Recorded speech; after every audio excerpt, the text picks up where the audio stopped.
Good afternoon once again, ladies and gentlemen. Please permit me to stand on the system protocol. My name is Hilary Oifana.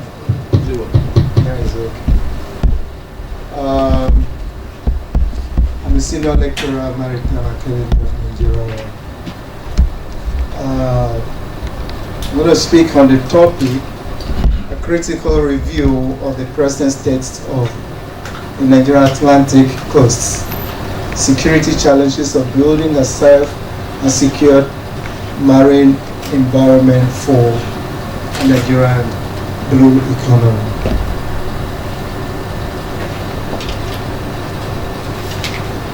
Already, I also believe you must have heard a lot about the blue economy by the presenters before me, and they must have spoken a lot. That again makes my work easier. So we'll start with the introduction.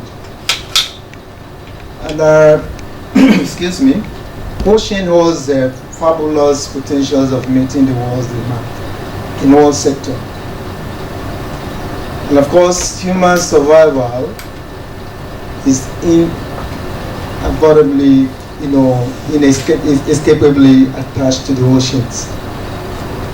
No oceans, no human survival.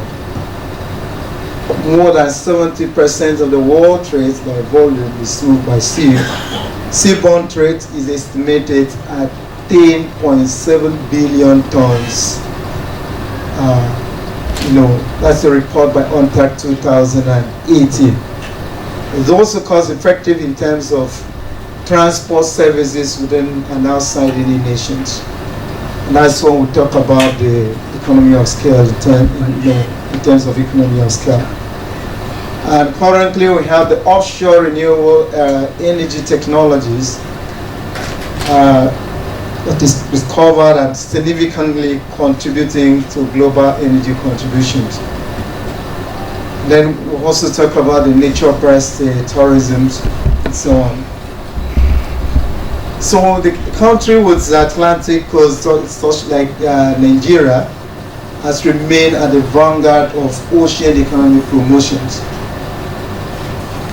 It is important to know that Nigeria is so blessed with Atlantic, littoral components.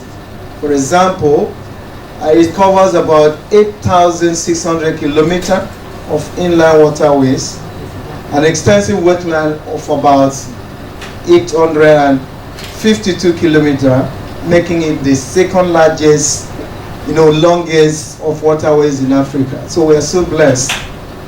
So these key aspects of the economy apparatus is extremely underutilized. You agree with me? Undeveloped, whereas it could have outperformed the growth of the global economy, both in terms of value added and employment. So in this discussion, we'll try to speak on the concepts of the blue economy, and then also try to review the present states of Nigerian Atlantic coast, security challenges of building a safe and secure marine environment for the Nigerian blue economy. So this paper also will profile ways to actualize the blue economy innovation in Nigeria for sustainable development. First, let's look at the concepts of blue economy. The concepts of blue economy become more popular, especially in the 21st century. Of course, this actually started during the Rio Plus 20 United Nations Conference on Sustainable Development that was held in June 2012. So blue economy is considered as part of ecological systems that provides so many of the services linked to the ocean economy and constitutes the underlying and sometimes invisible natural capital assets. And that definition is given by World Bank in 2006. We're talking about the concepts of the blue economy. World Bank also defined blue economy as the sustainable use of ocean resources for economic growth, number one, and then improve liveliness and job while preserving the health of the oceans. And that definition talks about a win-win benefit. Get the benefit and also preserve the health of the oceans. It is that all economic activities related to the ocean, sea, and the coast. And that's given by Oyemi 2019. The Blue Economy conceptualizes ocean as development space where special planning integrates conservation, sustainable use, oil, mineral, wealth extractions, bioprospecting, sustainable energy production, and marine transports. Blue economy is also offers innovative approach to conserving the oceans while reaping their benefit in a more equitable and sustainable way. So this concept was one of the major themes, in Expo 2012 in Jeosu, Korea. So that tells us that other countries have started working faster on the blue economy, and they have already reaping the rewards of the blue economy. It was also an international symposium co-hosted by OECD, which emphasized coastal development and preservation, new resource utilization, and creative marine activities in the context of sustainable development. Now, if you look at what World Bank is trying to say here, while we are getting a lot of benefit from the ocean, the economic benefits, it's also important to strike the balance. And that's what makes the blue economy in World Bank context, and I think in the global context. So you have to tap the resources and then also protect the environment as well. So blue economy encompasses so many stuff. And of course, we talk about the uses smart shipping to lessen the impacts of environmental pollution. Ship is well noted to have contributed a lot to pollution in terms of the emission of noxious gases or greenhouse gases, and also other pollution like dumping of garbage and then the oil spill and so on. But what's the blue economy mean in this sense is that while you are involving in the transportation, in marine transportations, to think of protecting the environment from being polluted. And of course, we also talk about the benefit from the renewable energy, like the wind energy and so on. And then the fisheries also, but it should be based on sustainable fisheries.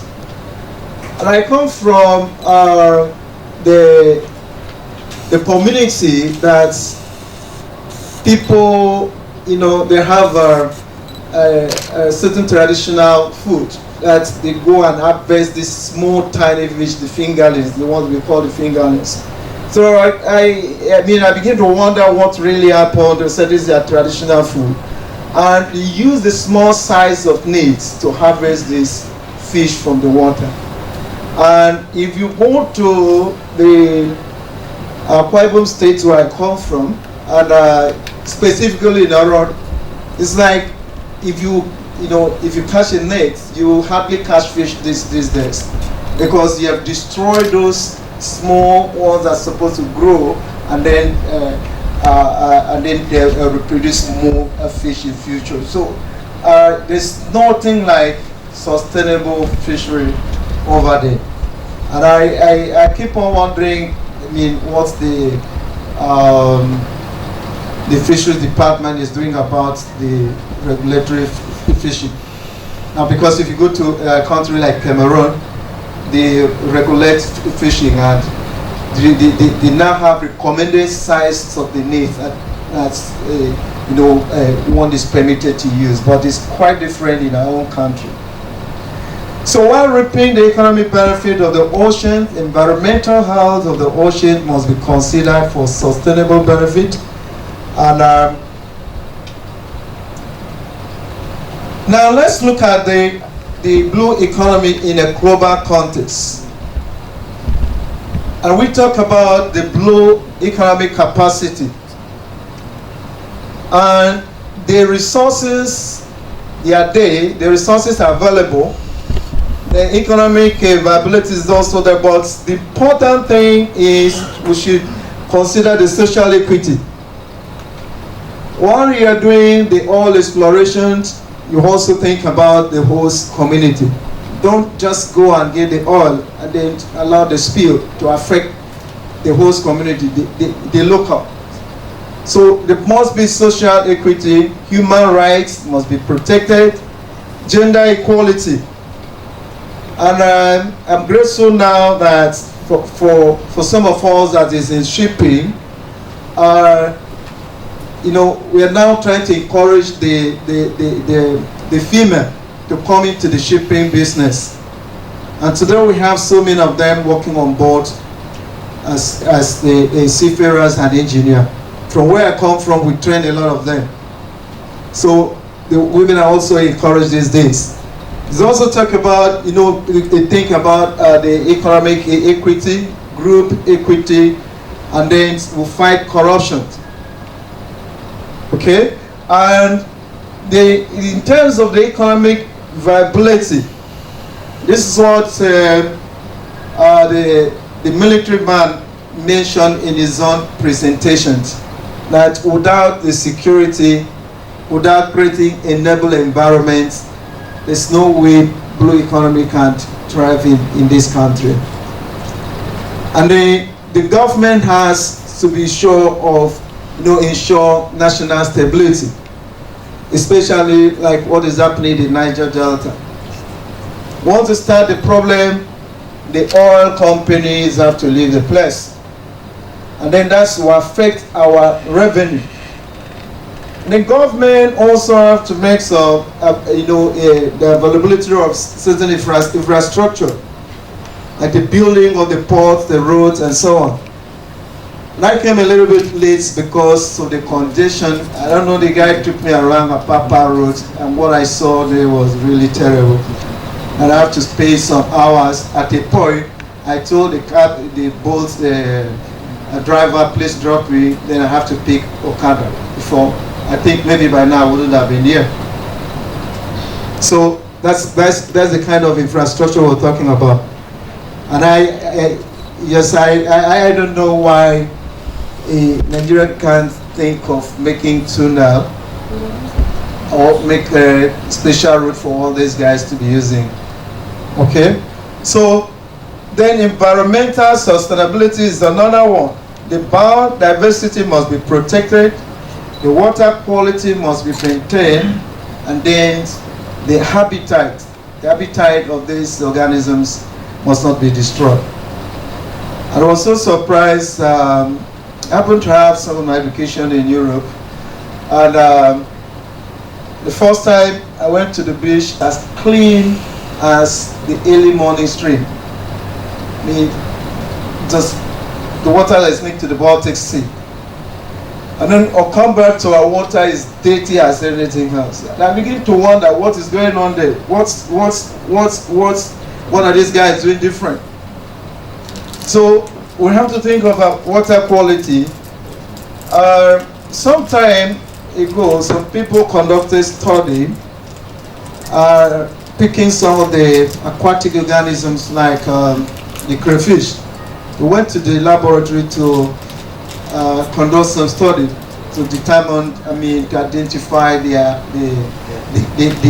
contents. So from the laboratory analysis, they discovered that these crayfish, some of them contain some metallic substance, which was further identified to be cancerous elements. And I could hear my friends say, hey, I'm not going to eat water, fish from crayfish anymore. because the water is highly polluted, and the high concentration of these pollutants in these animals, and this is what especially the local people consume, and that's why we have the high rates of cancer cases these days. So we have to think of those, keeping up water quality as well. Study universally confirmed that the ocean covers about 72% of the surface of the earth and form more than 95% of the biosphere.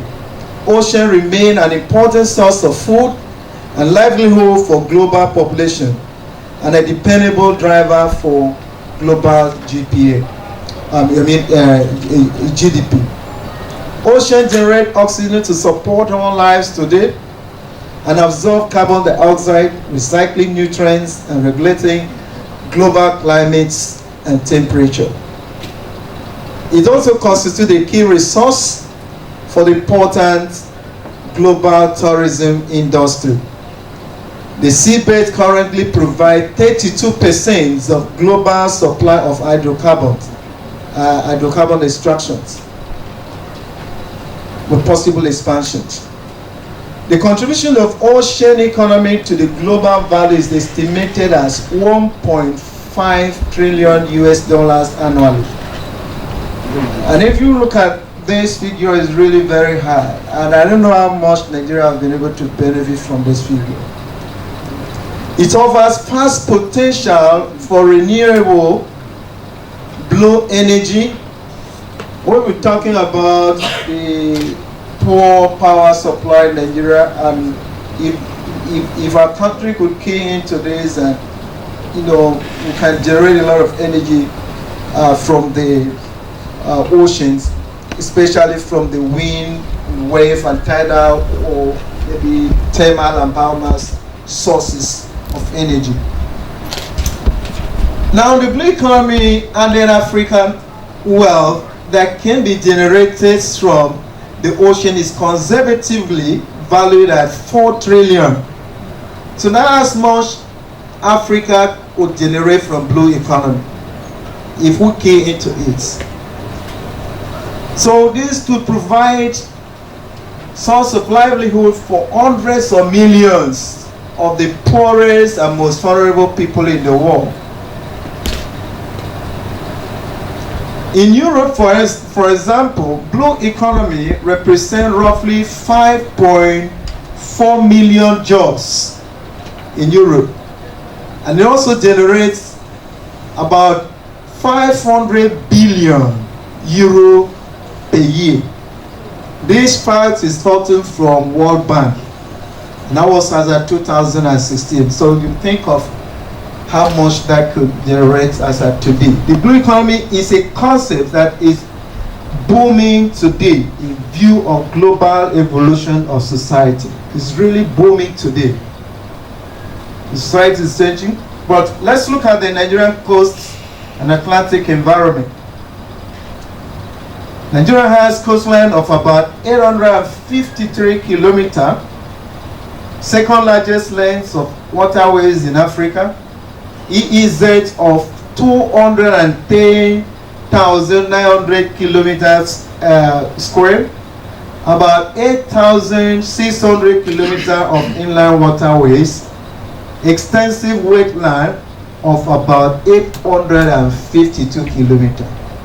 That's how much God has blessed us, and yet we are complaining. We are begging from other nations when we have a lot of resources that God has given to us. The Nigerian coastal area comprises lagoons, delta, distributaries, mangrove swamps, creeks, etc. Abundantly enriched with aquatic resources such as sand, gravels, hydrocarbon, and other mineral deposits such as salts, potassium, magnesium, limestone, gypsum, manganese, nodules, phosphorus, and then placer gold, tin, titanium, diamond, etc., and fishes. There are a lot of them. physical maritime infrastructure located at its coast. We also have the physical maritime infrastructure such as the ports, about six major ports in Nigeria, excluding many of the unofficial and official identified terminals and jetties. If you go around, if you are able to add up all the jetties we have in this country, they are so many. They are into hundreds. So this gives opportunity for government. One of my friends, in my state is the border states, and we started noticing people coming with cargo load of trucks, almost on weekly basis. A lot of, like more than 50, full loaded big trailers. And my friend was like, let us conduct research to find out how much we are missing in this country. They keep on pushing these goods to the neighboring countries.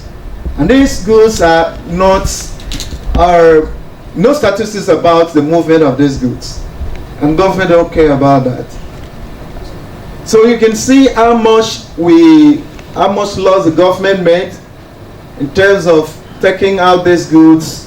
And if it should be proper or official documentation, a lot of revenue could be generated through the movement of those goods to other countries. And again, you see that out of these 6 ports we have, we can only say that about only 2 ports are really working, especially the Lagos. It is being overstretched. We have all this road congestion, the port congestion there and there. And government is only playing, you know, I'm a civilian, I'm not a politician, so I'm free to talk. And I'm also an academician, so I am permitted to criticize, so provided I have facts. So they're playing lips politics. In my states, they've been talking about the deep sea port for long years. The previous governor will talk about the deep sea port as if it has actually happened. And this present one, it has almost gone 8 years, it's almost gone, the same deep sea port. So if you go to other countries, the deep sea port is becoming the order of the day now, because ships are now increasing in sizes. Those ships can't penetrate our port here. And if we don't have the channel to float them, they now divert goods that are bound for Nigeria to the neighboring country, and we make a lot of loss in terms of revenue generations and the levy and so on. Now, diversifying Nigerian economy beyond oil and land-based activities. That is our major concern. We don't want to, depend on oil anymore. Don't want to depend on other land-based, but our major focus is on the blue economy, the benefit from the oceans. So Nigerian government a few years back launched an agenda of economic recovery and growth plan with ultimate objective to diversifying the nation economy. That was a good one.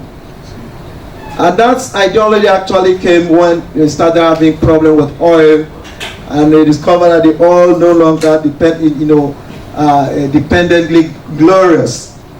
And they aim at focusing on other economic opportunities from non-oil sector. And I think the blue economy is the best. Though these efforts, government has made some effort to achieve this objective, however, it appears nothing or less is done, and so much privilege are still underutilized. Nigeria can develop a regional trades with West African sub-regions. For example, as the River Niger cut across Nigeria, Benin Republic, Mali, Guinea, and entered into the Atlantic Oceans. So why can't we have a regional, sub-regional trades, open up these channels? This can also open opportunity for the country, tourism industry. through the waterways recreational activities, and surely boost the nation GDP in the wake of the dwindling oil price. Almost other sectors acknowledged for diversifying economy in Nigeria. Ocean economy is still unresolved. The law is not, the Export Promotion Council talking more about the non-oil produce, the agriculture and so on, but no, people are not talking much about the ocean economy. I think that's a major reason for this stakeholder conference, so that we spread the message. The globally attested to be appealing in terms of sustainability and development. That's the blue economy. In Europe, like I've mentioned before, about 500 billion euro is being realized per annum from the blue economy. So I think Nigeria has the biggest economy in Africa. So if we key into this blue economy, we will generate even more of that. This researcher in his presentation at PACOPA make a presentation on strategic action plan for Nigerian maritime sector. He's affirmed that Nigerian maritime economy has the capacity to create over 40 million jobs and generate 7 trillion revenue annually. That's very serious. So therefore, the Nigerian biggest economic potential are hidden in traditional blue economy, of which the interest is less focused. But sometimes we leave the opportunity for the foreigners, the Chinese, the Filipino, to continue to exploit. Perceived potentials for Nigerian blue economy. We have a lot of potential here. That includes tourism. In tourism, we have the cruise shipping, lake and rivers based tourism.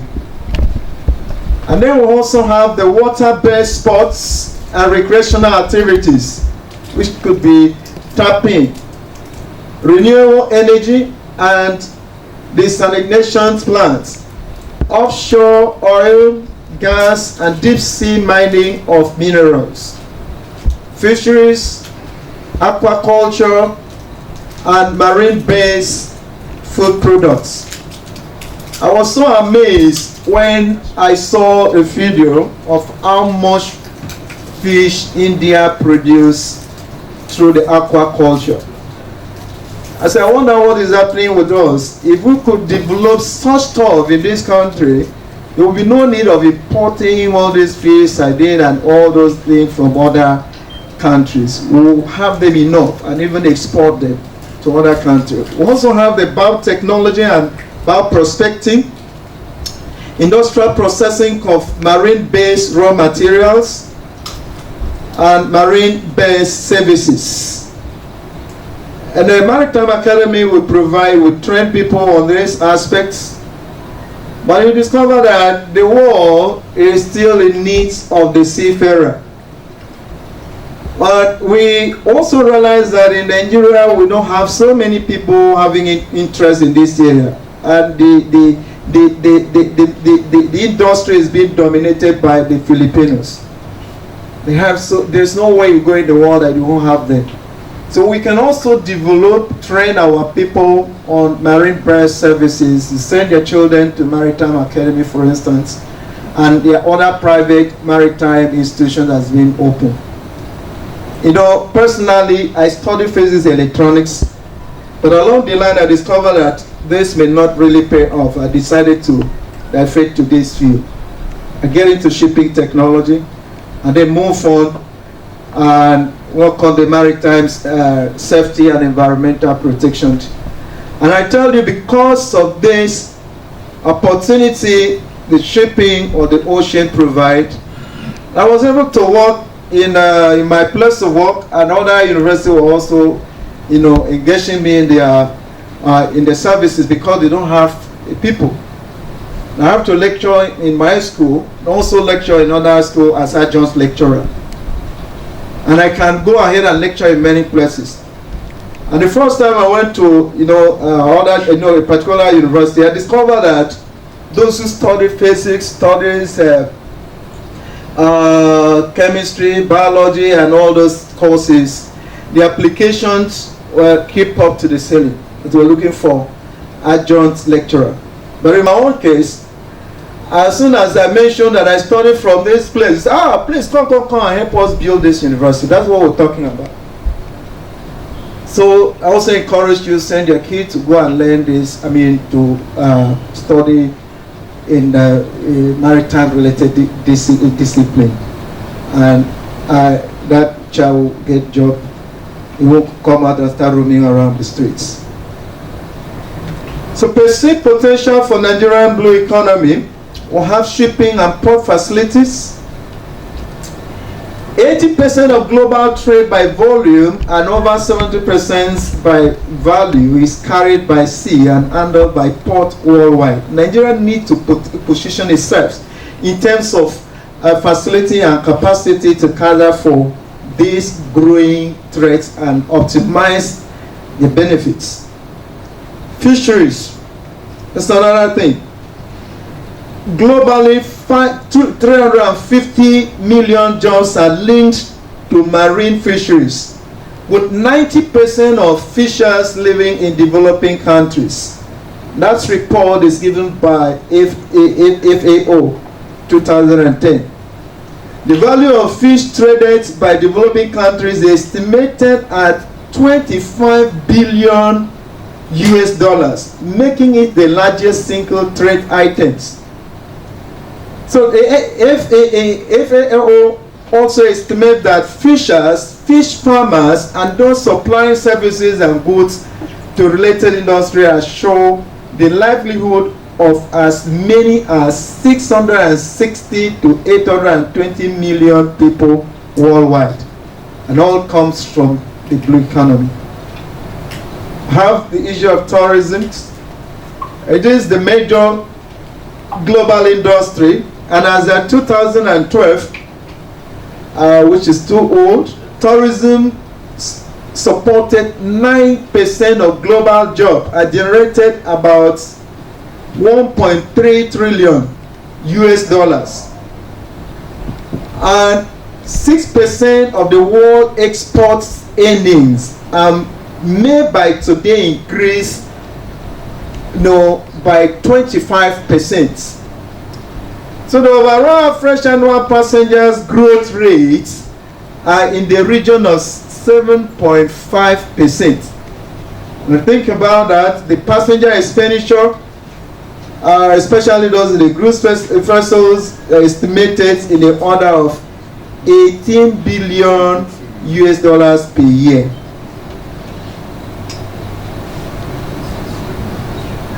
I think we've already mentioned about the power generated from the webs and so on. In 2019, offshore fields accounted for 40% of worldwide crude oil production, and this is projected to rise to 48% in 2030 and higher subsequently.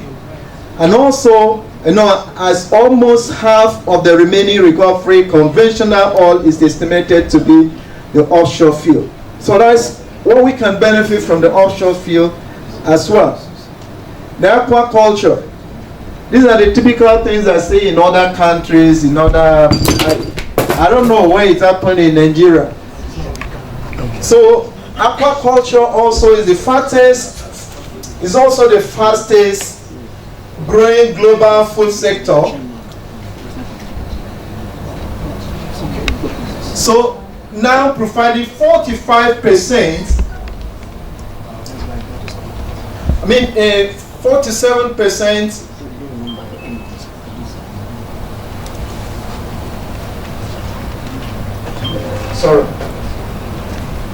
The aquaculture is really growing fast, and it is providing like 47% of the fish for human consumption.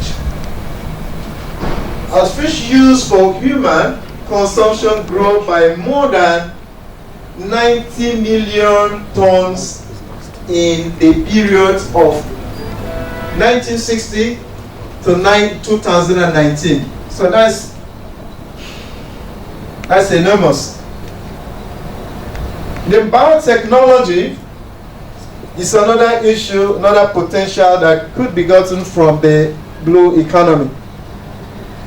The global market of marine biotechnology products and processes currently estimated as 3.7 billion as at 2020, and is projected to grow to around 5.4 billion US dollars by 2027. So here you see that marine bacteria are a rich source of potential drugs. In 2011, there was over 36 marine-derived drugs in clinical development, including 15 for the treatment of cancer. So the global market of marine-derived is fast growing also. It was $10.5 million as at 2018 and expected to reach 21.9 million by the year 2025. Another one is the submarine mining. The world is gearing up for the exploration and exploitation of marine deposits on and beneath the sea floor, such as polymetallic nodules, cobalt crusts, and massive sulfite deposits. We also have the turbulent and so on. A lot of minerals underneath the sea that could be explored. So commercial interest is particularly strong in especially the polymetallic nodules and in seafloor massive sulfides today. There's market for that. And we have the components of blue economy. This is a kind of simplifying blue opportunities and its nature. And we have the types of activities, the ocean service, the kind of industry that we can have through that, and then drivers of growth. For example, harvest of living resources, we have the seafood, marine biotechnology, and then the industry is classified as the fisheries, aquaculture, pharmaceutical, and chemical industry. Then drivers of growth, we have the food security, demand for protein, people are looking for protein, research and development for healthcare and industry. We also have, under the types of activity, extraction of non-living resources, generation of new resources, like the minerals, the energy, fresh water. And the industry under that is oil and gas, renewable, and also have the shipping, port infrastructure services. And the drivers of growth will have demand for minerals. There is high demand for minerals, demand for alternative energy sources today. People are complaining of the climate change and so on, global warming, so there is high demand for alternative energy source. Demand for fresh water. Another one under the kinds of activities, we have the commerce and trades in and around the oceans. That's where we have the ocean service, such as the transport and trades, tourism and recreation. And then the industry, for that include shipping industry, port infrastructure and services, and tourism industry, and including the coastal development. And then drivers of growth will have growth of global tourism, coastal urbanizations, and domestic regulations. So the last one here, we have the response to ocean health challenge. Where the ocean, under the ocean service, we have ocean monitoring and surveillance. That equally creates opportunity for people, carbon sequestrations, and also have coastal protection and waste disposal. And waste disposal have other people producing all those waste disposal bins, which of course that comes because of trying to control the pollutions at sea, or marine pollution. Then the industry is technology and research and development, blue carbon industry, habitat protection and restoration. Then we also have assimilation of nutrients and waste. Drivers of growth includes growth in coastal and ocean protections and conservation activities. We quickly look at the current threats to Nigerian blue economy. Current threats to Nigerian blue economy. Challenges undermine the blue economy in Nigeria includes underfunding. While the government does not release the fund, you discover that the projects may not work. Overexploitation of the ocean resources. I've just mentioned about the issue, the case of fishery in my area, that every day they go to fishing, they use smaller size of net, kill the mother, kill the baby, and kill everything, and nowhere for for the ship to, the fish to replenish.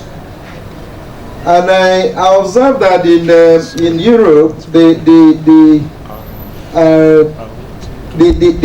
give incentive to fishermen and also regulate the activities. They don't go to fishing every day, and they also think of replenishing the one that they have harvested.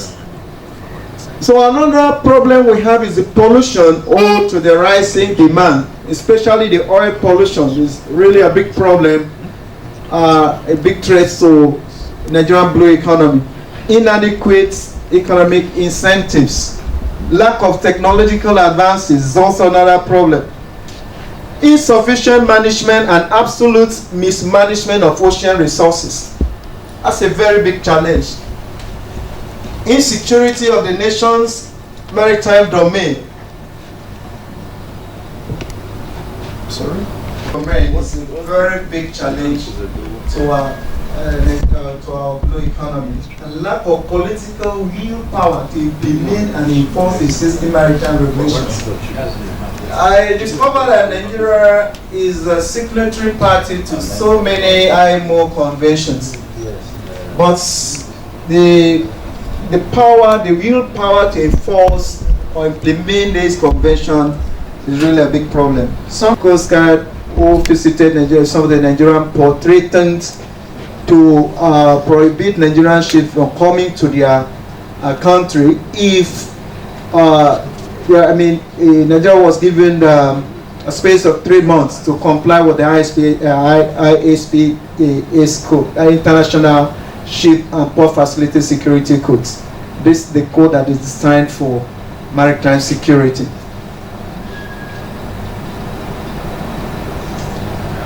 So the long persistency of criminality, of criminal activities at sea is a big threat to our blue economy. We have the militancy, oil pipeline vandalism, armed robbery, and piracy. The military man spoke a lot about the piracy, and of course, this is very common in the Gulf of Guinea. Predominantly the Nigerian waters is seen as the huge threat to the Nigerian economy. I will focus on the prevalent trade, which is the armed robbery and piracy. And this act has become increasingly more violent in Nigeria and extensively in the Horn of Africa and Gulf of Guinea, posing serious menace to the Nigerian maritime industry.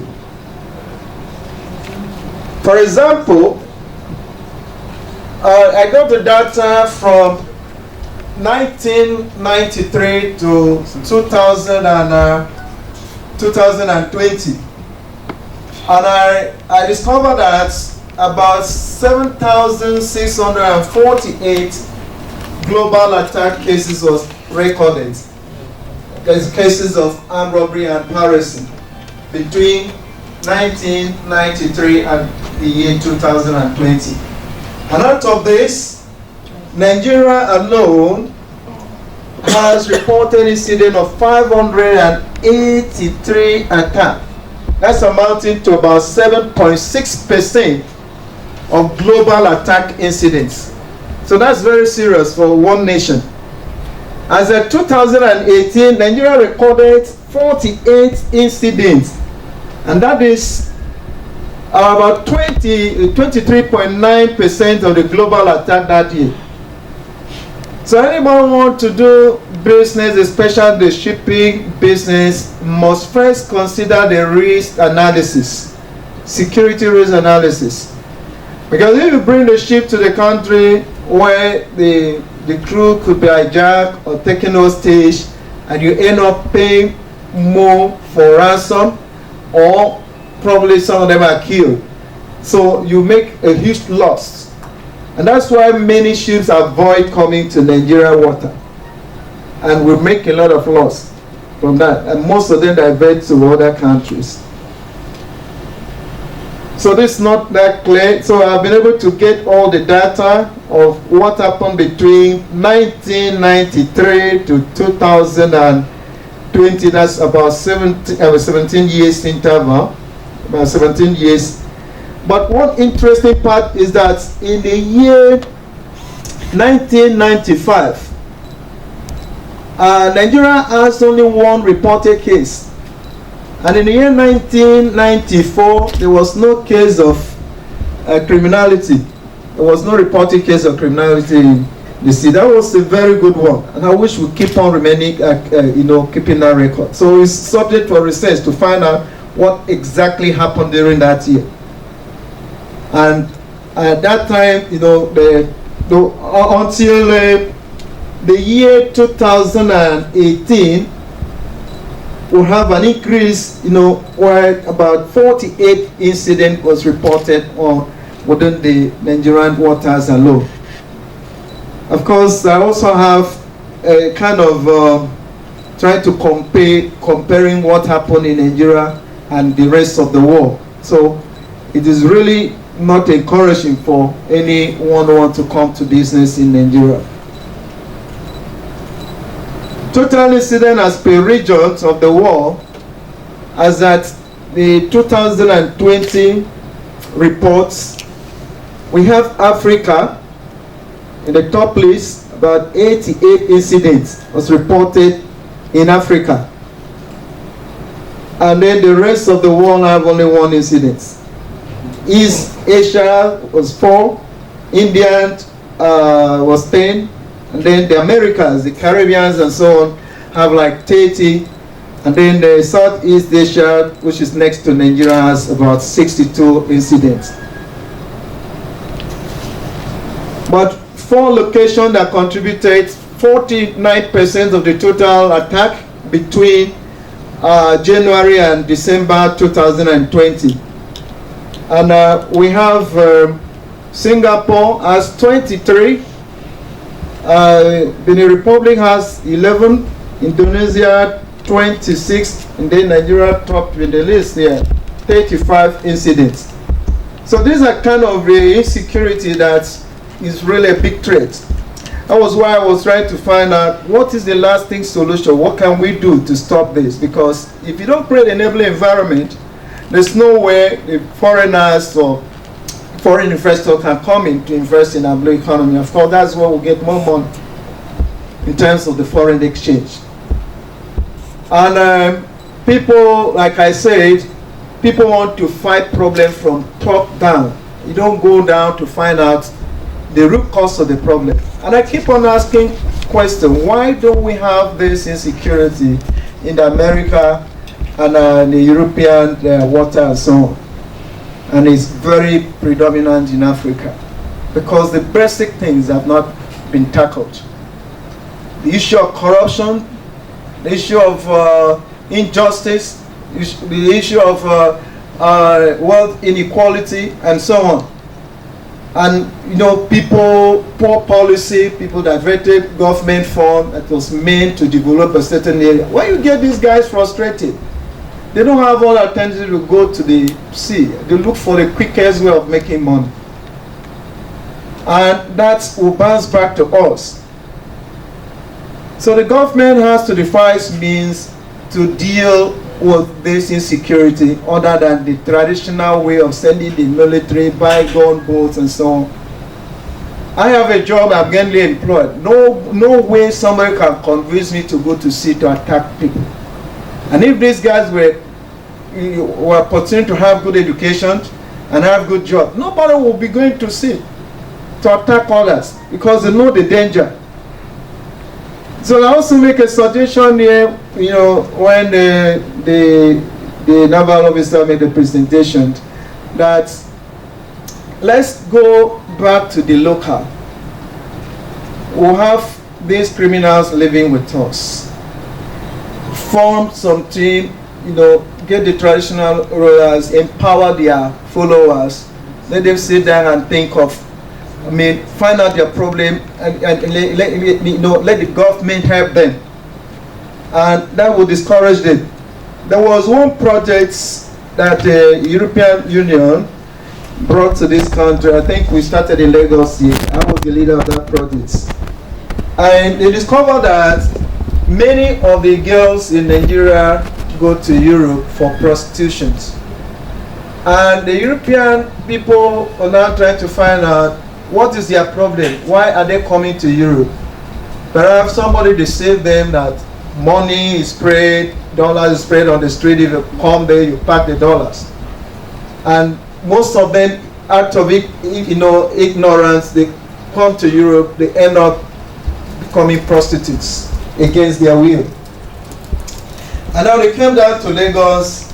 When we were walking around the Lagos street, we see all these girls, we talk to them, and then we ask them, what can you do?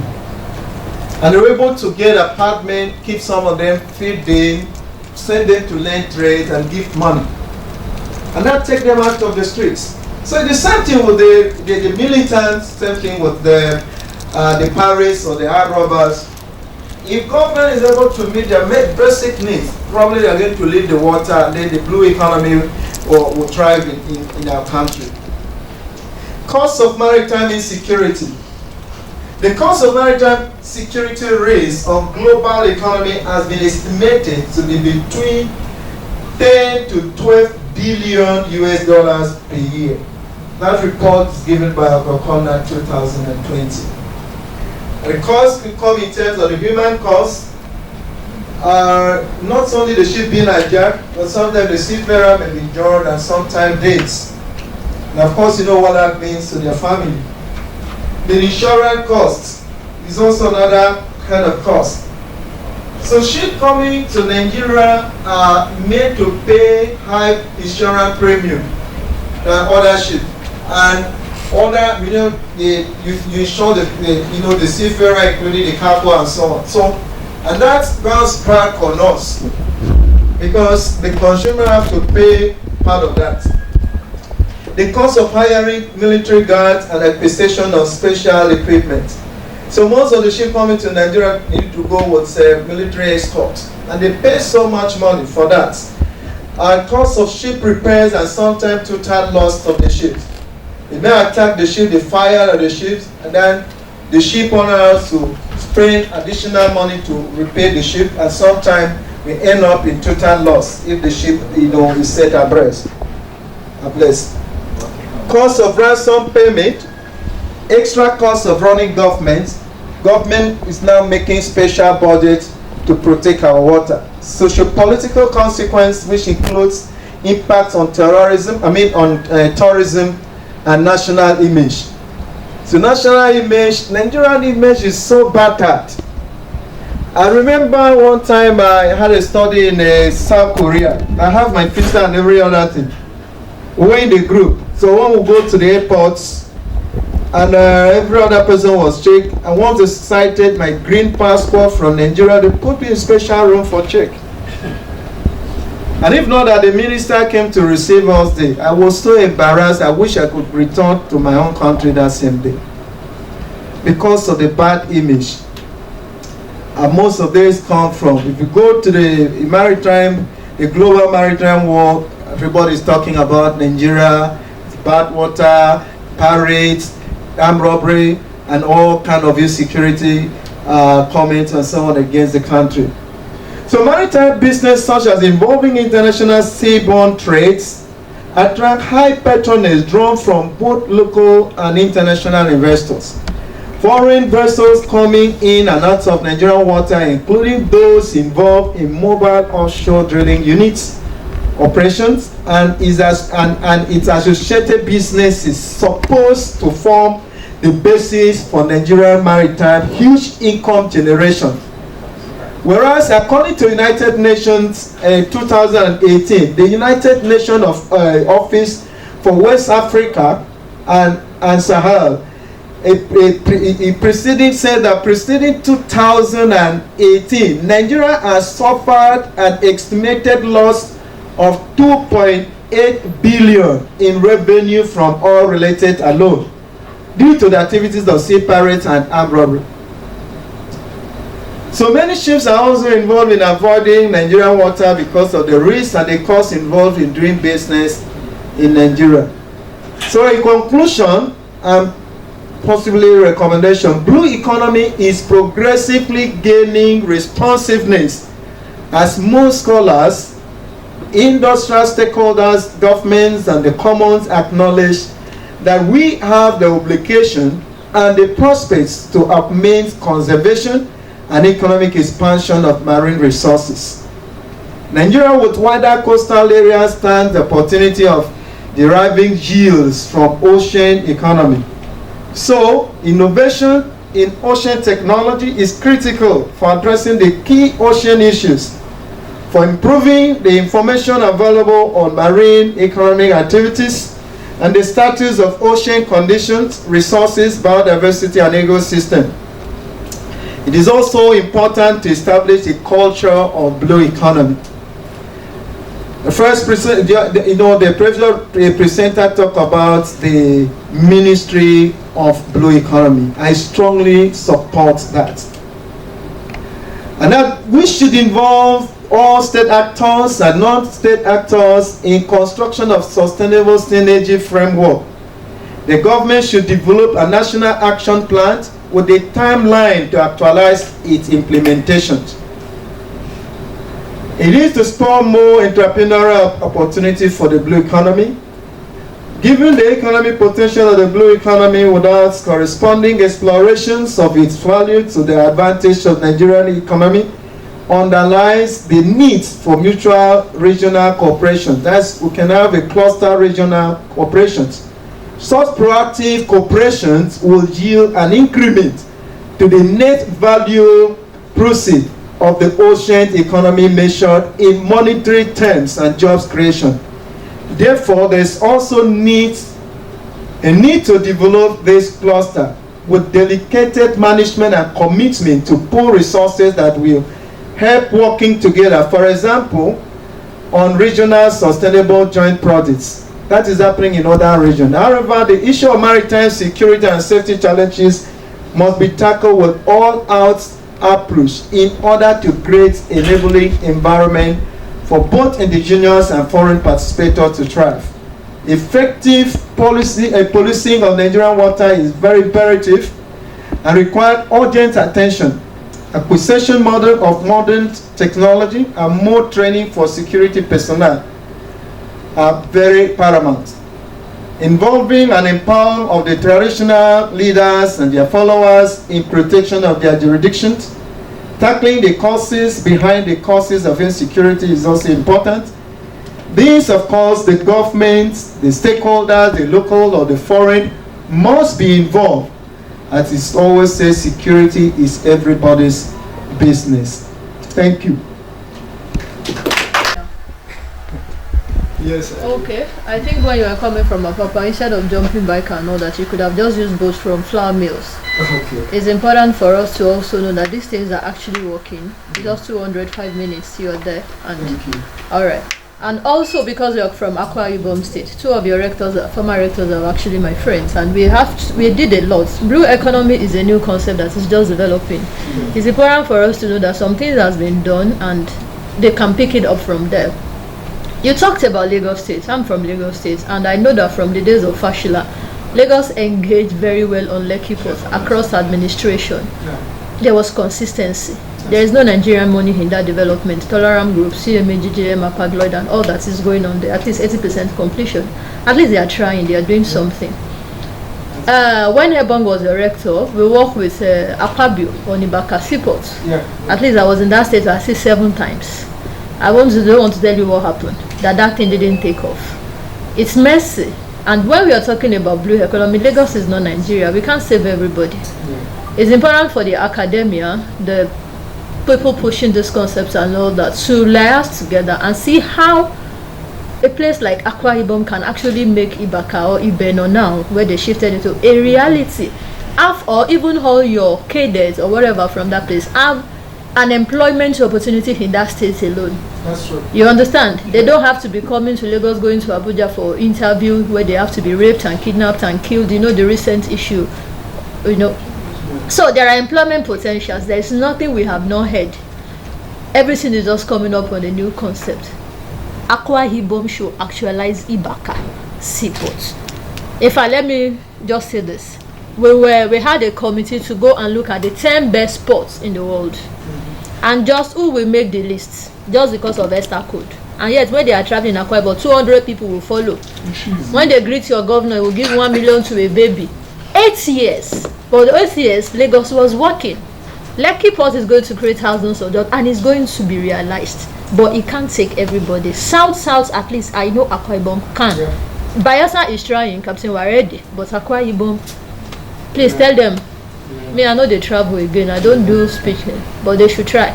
I wish they were here. Thank you. If you tell them, they were here. We'll keep on telling them.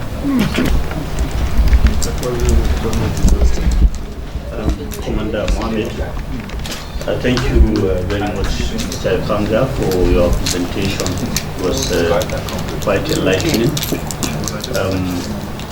I just want to make a few observations, maybe to bring to your attention some issues that you raised.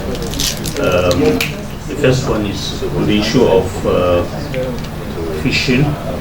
We give an example of your community where the fishermen mostly use nets, small nets, and of course killing all the fingerlings, and there's no replenishment to the effect. So when you came to the threats to the economy, I think you use that example also to portray a point that there is overexploitation of ocean resources. So I think I have a little problem with that. Firstly, using that example of the local community to generalize on the ocean itself. Yes, the problem may exist, but actually we have, particularly the Nigerian Navy, part of our patrols, we have a fishery patrol. We call it anti-IUUF, anti-illegally and unregulated and unreported fishing. We work in synergy with Department of Fisheries. So periodically they give us a list of all fishing trawlers licensed to operate on our ocean. And of course the type of license they are given, we indicate whether they are shrimping or fishing and the size of net they are allowed to use. We keep those documents on board our ships whenever we go for patrols. And of course we do interrogate those fishing trawlers at sea. So the case may be different actually from what happens in the inland waterways. So probably those ones may escape that patrol and that enforcement. So I think maybe we need to actually separate between what is happening in the inland waterways and actually what is in the ocean. And when I have the threat over exploitation of ocean resources as a threat to Nigeria's blue economy, well, I was actually thinking we're under exploiting our resources really, but I don't know, probably you are looking at it from a different angle. Maybe you can expatiate on that. Yes, thank you. Then secondly, the issue of piracy, yes, very unfortunately is one of the major threats in the Gulf of Guinea, and it has been recognized globally as one of the most pirate-prone areas in the world. However, the statistics you gave are a little bit old, because mostly it's 2020 figures. So there is a recent development. The most recent report from International Maritime Bureau, which was released this January 2022, actually praised Nigeria, particularly with the collaboration we have with the international navies, like the Danish Navy, for a drastic reduction in the cases of piracy in the Gulf of Guinea. Actually, they recognized that there is a 55% reduction in cases of piracy in the Gulf of Guinea in the year 2021, January to December. So while in 2020, January to December, we had 81 cases, in 2021, we had 34 cases. So this is actually massive reduction, and in fact, for January, this particular January 2022, we had only one case compared to about 11 recorded in January of last, that's 2021. So there is a positive development actually, though some may see it as being too early to judge, but so yes, so if looking at it from 2014 to date, it may be significantly on the negative side, but looking at the more recent development, I think we can say that we have a positive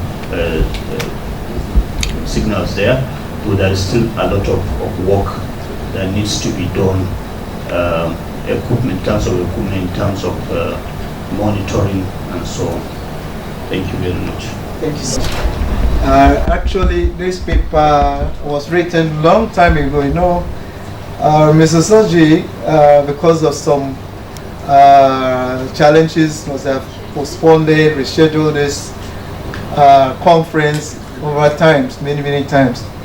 So I got the message very urgent, and I'm happy to hear that actually the security situation in the country has improved. So